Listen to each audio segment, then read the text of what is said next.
वनपुर गांव जंगल के बगल में बसा एक हरा भरा गांव था। वहां के लोग जंगल से मिलने वाले फल, फूल, जड़ी बूटियां दूसरे गांव में जाकर उसे बेच अपना गुजर बसर करते थे। फल ले लो, ताजे ताजे फल ले लो। अरे सुनो, ये अनार कैसे दिए? दीदी 50 रुपए के 1 किलो। सीधे जंगल से लेकर आए हैं। हमारा जंगल हमारे लिए जीवन दाता है। वनपुर से हो क्या? हाँ दीदी, तुम लोग तो नसीब वाले हो जो इतने बढ़िया जंगल की कृपा तुम पर है। जी दीदी, वो तो है। एक काम करो, 20 रुपए के ये बेर भी बांध दो। लेकिन गांव का व्यापारी धनसुख लाल एक लालची किस्म का आदमी था। जंगल के पेड़ काटकर लकड़ियां बेचकर व्यापार करता और खूब पैसे कमाता। ये क्या, इतने कम? अरे इतने कम पैसों में तुम 50 किलो लकड़ियां लेकर जाओगे? धनसुख लाल जी, इस बार दे दीजिए, अगली बार पैसे दे दूंगा। मैं आपका पुराना ग्राहक हूँ। तुम्हारा दिमाग खराब है? मैं यहाँ पर व्यापार करने बैठा हूँ, समाज सेवा नहीं।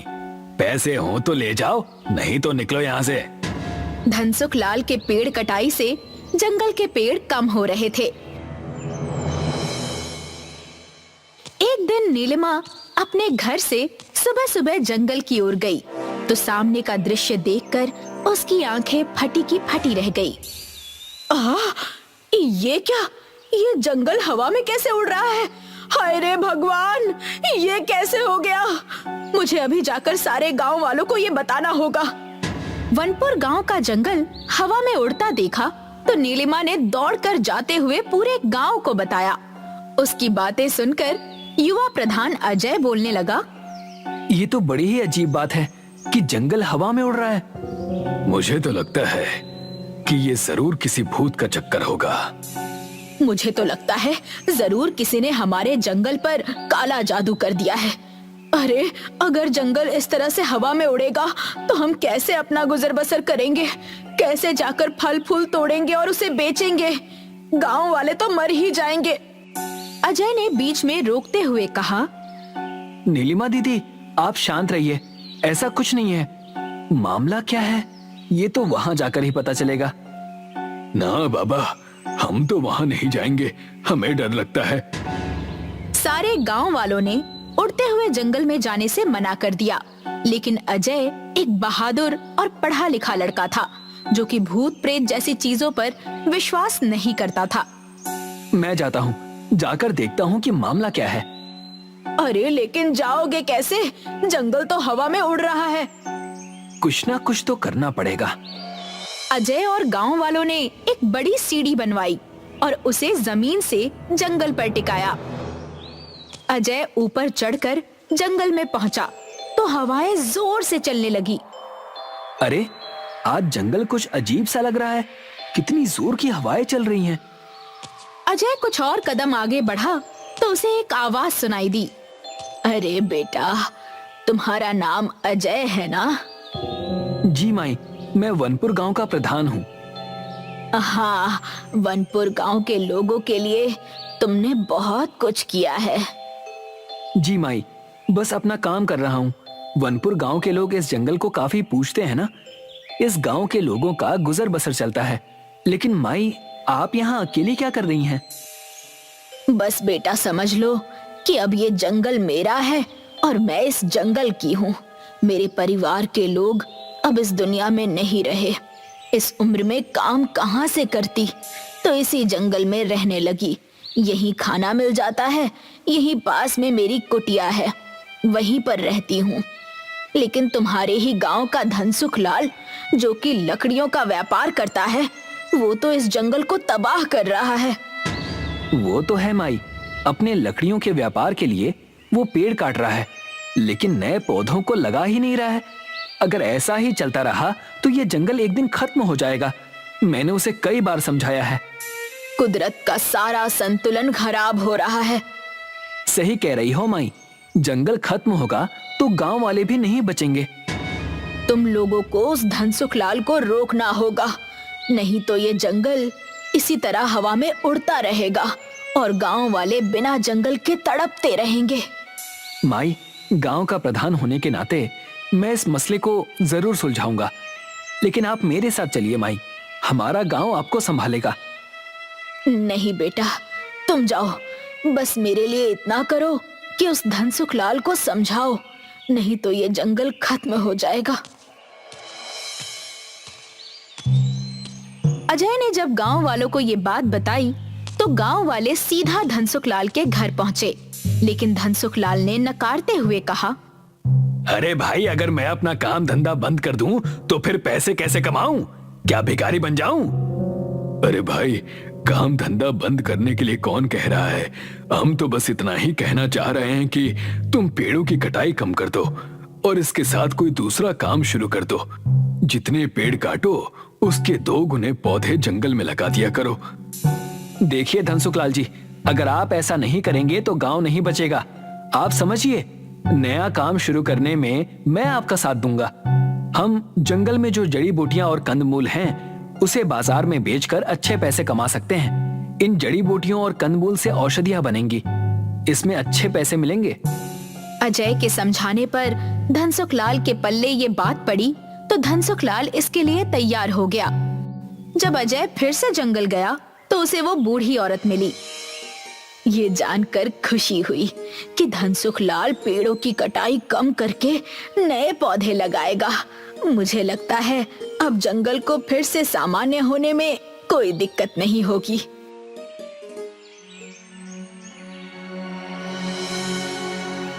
दूसरे दिन जंगल जब सामान्य हुआ तो गांव के लोग जंगल में इकट्ठा हुए। अरे धनसुख लाल, जंगल तो सामान्य हो गया। आप और अजय मिलकर अब अपना काम कर सकते हैं। अरे हाँ, ये लोग तो अपना काम करेंगे, लेकिन हमें भी तो फिर से अपना काम करना है। 2 दिन से एक फूटी कौड़ी नहीं कमाई है। अरे नीलिमा दीदी, क्यों परेशान हो रही हो? अब तो सब ठीक हो गया है ना? धनसुख लाल और अजय साथ मिलकर जंगल की औषधि, जड़ी बूटी और कंदमूल शहर में एक औषधि कंपनी को बेचते थे। पैसे देते हुए अजय ने कहा, धनसुख लाल, मैंने कहा था ना कि आपकी अच्छी आमदनी होगी। हाँ भाई, जरा देखो तो, ये काम इतना अच्छा चल पड़ेगा, मैंने तो सोचा भी नहीं था। धनसुख लाल, जंगल की कद्र करो। आप एक काम कीजिए, ये जो लकड़ियों का व्यापार है ना, इसे भी बंद कर दीजिए। जितना हम जंगल को बचाएंगे उतना ही जंगल हमें बचाएगा। हाँ हाँ हाँ, सोचूंगा इस बारे में। धनसुख लाल का खास आदमी भीमा कंदमूल के लिए जमीन खोद रहा था तो उसे एक मटकी मिली जिसमें खजाना था। भीमा मटकी लेकर धनसुख लाल और अजय के पास आया। जब वो दोनों बरगद के पेड़ के नीचे बातें कर रहे थे, मालिक, मालिक, ये देखो क्या है, खजाना मिला है खुदाई करने के दौरान। अरे वाह, इतने सारे सोने और चांदी के सिक्के, मैं तो इसे बेचकर अमीर बन जाऊंगा। धनसुख लाल, आप ये कैसी बातें कर रहे हैं? ये धन हमें जंगल से मिला है, इस पर किसी का भी एकाधिकार नहीं है। इससे हम जंगल में और ज्यादा पौधे लगाएंगे, गांव की सड़कें, अस्पताल, स्कूल और साफ पीने का पानी, इन सब की व्यवस्था करेंगे। मतलब तुम इसे अपने घर ले जाकर इसमें से कुछ खजाना अपने लिए निकाल लोगे, है ना? धनसुख लाल जी, ये धन ना मेरे घर जाएगा और ना ही आपके। ये जंगल की अमानत है, इसे यहीं रहने देते हैं। अजय की बात सुनकर लालची धनसुख लाल तब तो चुप रहा, लेकिन अपने घर आने के बाद भीमा से कहने लगा, भीमा, उस मटके के खजाने का विचार अभी भी मेरी जहन में चल रहा है। क्या करूं? करना क्या है मालिक, आज रात ही जाकर उस मटकी को चोरी कर लीजिए। कह देंगे कि चोर ने चोरी की है। किसकी हिम्मत होगी आप पर उंगली उठाने की? उस मटकी को मैं ले लूंगा। आज रात ही वो मटका मैं अपने कब्जे में कर लूंगा। चांदनी रात में जंगल में कुछ हलचल महसूस हुई। धनसुख लाल ने मटकी के पास आकर मटकी में हाथ डाला तो एक सांप ने धनसुख लाल को डस लिया। धनसुख लाल की चीख से पूरे जंगल की शांति भंग हो गई। जंगल फिर से पहले जैसा हवा में उड़ने लगा। ये देखकर अजय जब जंगल में आया तो उसके सामने वो बूढ़ी औरत थी। धनसुख लाल मरा पड़ा था, उसके मुंह से झाग निकल रही थी। ये क्या हुआ? धनसुखलाल को क्या हो गया? वो मर चुका है। उसने इस मटकी का खजाना चुराने की कोशिश की तो सांप ने उसे डस लिया। धनसुखलाल अपने लालच से जीत ना सका। अपने लालच की वजह से उसकी ये हालत हो गई। लेकिन माई, आपको ये सब कैसे पता? ये कहते ही वो बूढ़ी औरत अपने असली रूप में आ गई। अजय, मैं वन देवी हूँ। मैं इस जंगल की रखवाली करती हूँ। मैंने ही ये जंगल को उड़ाकर गांव से दूर किया है। धनसुखलाल जैसे लोगों की वजह से आज जंगल खतरे में है। तुमसे जिस दिन मुलाकात हुई तो लगा कि तुम्हारे जैसा अच्छा इंसान जरूर इस जंगल को बचाएगा, लेकिन धनसुखलाल जैसा लालची आदमी इस कार्य में बाधा था, इसलिए उसे मरना ही था। वन देवी की बातें सुनकर अजय को धनसुखलाल की गलती का एहसास हुआ, लेकिन वो एक अच्छा इंसान था। हे देवी माँ, माना कि धनसुखलाल एक लालची व्यापारी है और उसने गलती भी की है, लेकिन देवी माँ, इसमें उसकी बीवी बच्चों का क्या कसूर है? इसके बिना उनका क्या होगा? आप अपनी कृपा करके इसे फिर से जीवित कर दीजिए। मैं वादा करता हूँ कि ये अब इस जंगल से दूर ही रहेगा। अगर इसने ऐसा करने से मना कर दिया तो गांव वालों की मदद से मैं इसे गांव से बाहर निकाल दूंगा। आप इसे जीवित कर दीजिए। वाह अजय, तुम एक अच्छे प्रधान ही नहीं बल्कि एक अच्छे इंसान भी हो। मैं इसे अभी जिंदा करती हूँ, लेकिन इसे तुम समझा देना कि जंगल की कटाई ना करे। जी, मैं ऐसा ही करूंगा। वन देवी के हाथ से निकले प्रकाश किरण से धनसुखलाल फिर से जिंदा हो गया। देवी गायब हो गई। जंगल सामान्य हो गया। उसे जब अजय ने सारा किस्सा बताया तो उसकी आंखों में पछतावे के आंसू थे। मुझे माफ कर दो, मैं अपने लालच में अंधा हो गया था। मुझे पैसों के सिवा कुछ भी दिखाई नहीं दे रहा था, लेकिन मुझे अब अपनी गलती का एहसास है। अजय, मैं आज से ही जंगल कटाई का काम बंद कर दूंगा और जंगल की भलाई के लिए काम करूंगा। धनसुखलाल, ऐसा ही करना होगा, तभी तो हम अपनी आने वाली पीढ़ियों को एक अच्छी दुनिया दे पाएंगे। हमें अपने लालच को छोड़कर इंसानियत के लिए जीना होगा। कर्नाटका के गांव कुरांगिनी में कुछ आदिवासी रहते थे जो हमेशा अपने पितृदेव यानी अपने कुल देवता की सेवा करते थे। उनका मन था कि कुल देवता की पूजा अर्चना करके ही उनका जीवन बहुत अच्छा और बहुत सुकून से गुजरेगा। उनके घर भी हवा में झूलते हुए बने थे। वो चाहते थे कि गैर समाज का व्यक्ति उनके पास ना आए और ना ही वो किसी के पास जाना चाहते थे। हमेशा से खेतों से चावल और दाल और कई सारे फल खाकर अपना जीवन व्यतीत करते। उसी वक्त कुरांगिनी के पास वाले गांव में कुछ बच्चे कैंपिंग करने गए थे। चंदू, मंगलू और कविता। मुझे तो अब तक यकीन नहीं हो रहा है कि मैं हॉलिडे पर आई हूँ। सच कहा। यहाँ हम कुछ दिनों तक कैंप करेंगे और आसपास की चीजें भी ढूंढ निकालेंगे। मजा आएगा। हाँ, और सुबह होते ही हम आसपास के गांव घूमने जाएंगे और देखेंगे कि वहाँ क्या है। कुरांगिनी गांव के पास के कैंपिंग स्पॉट पर तीनों दोस्त आराम करने लगते हैं। सुबह होते ही उन्होंने तय किया कि सारे घूमने जाएंगे कुरांगिनी की तरफ। कुरांगिनी के पास जाते ही कविता ने झूलता हुआ घर देखा और कहा, अरे वाह, ये देखो झूलता हुआ घर। लगता है यहाँ के लोगों को झूला झूलने का बहुत शौक है, इसलिए ऊपर वहाँ पेड़ पर ही घर बना लिया है। कितने गजब की खूबसूरती। पूरा गांव हरा भरा है, ताजी हवा, सुंदरता में तो ये सब देखकर खुश हो रहा हूँ। पता नहीं आगे क्या क्या देखने मिलेगा। लेकिन पता नहीं मुझे डर क्यों लग रहा है। ऐसा लग रहा है कि कुछ अनहोनी होने वाली है हमारे साथ। ओफो, तुम तो हमेशा ही नेगेटिव बातें करते रहते हो। अब चुप भी करो और यहाँ का नजारा देखो। कुरांगिनी गांव के आदिवासियों ने उन्हें घेर लिया, जो दिखने में डरावने और खूंखार लग रहे थे। इन्हें देखते ही तीनों दोस्तों की सिट्टी बिट्टी गुल हो गई। कौन है आप लोग और हमसे क्या चाहते हैं? अरे, हमेशा शहरी लोगों को हम यहाँ आने से रोकते हैं। तुम लोगों को कितनी बार समझाया है, हमारे गांव के आसपास भी नजर मत आना, लेकिन फिर भी तुम नहीं समझते। अब तुम्हारी खैर नहीं, तुम्हारा हिसाब हमारे गांव के देवता करेंगे। ले चलो इन्हें। आज हमारी देवी ही बताएंगी कि इनका क्या करना है। अगर तुम यहाँ से छुटकारा पाना चाहते हो तो तुम्हें हमारी शर्तें माननी पड़ेंगी। क्या करना होगा? हमें सारी शर्तें मंजूर है। तुम्हें हमारे गांव की सभ्यता और परंपरा में रहना होगा। प्रकृति की सेवा में अपना मन, धन सब त्यागना होगा। इतना कहकर प्रकृति की देवी वहां से चली जाती है।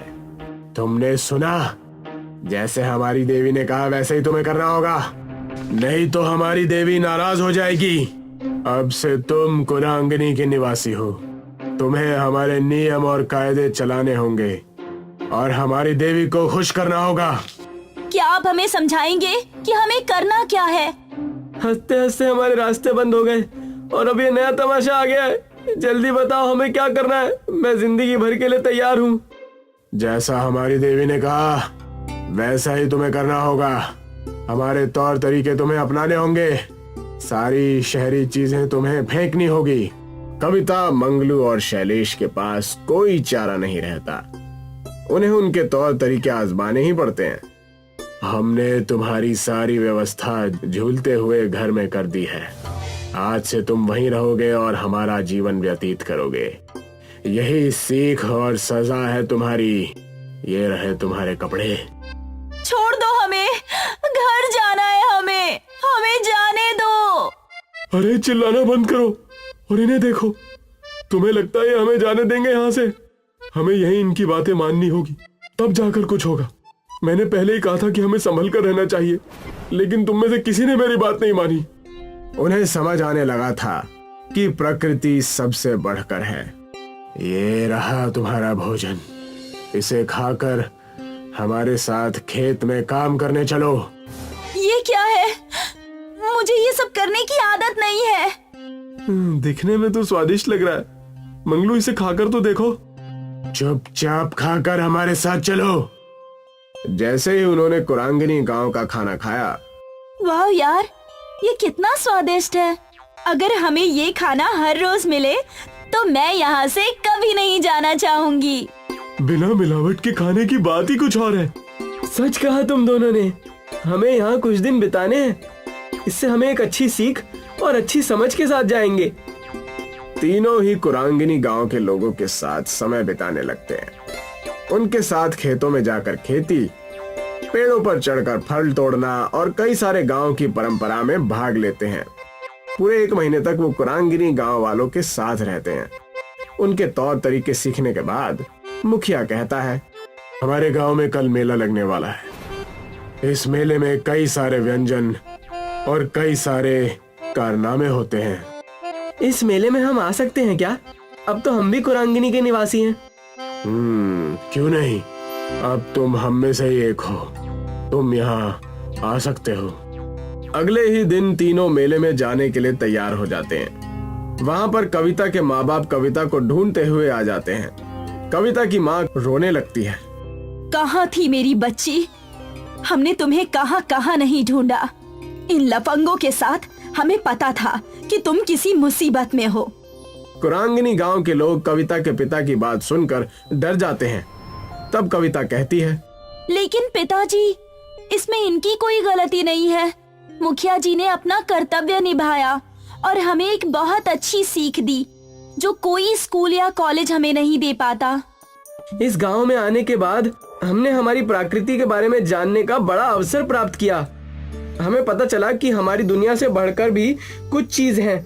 मैं शुक्रगुजार हूँ इस कुरांगिनी गांव और यहाँ के लोगों का जो हमें यहाँ आने का मौका मिला। सब कुछ सुनने के बाद मुखिया कहते हैं, देखा हमारे साथ रहने का नतीजा। मुझे गर्व है तुम तीनों पर। हमें तुम्हें यही सिखाना था। मुझे तो तुम तीनों पर नाज है।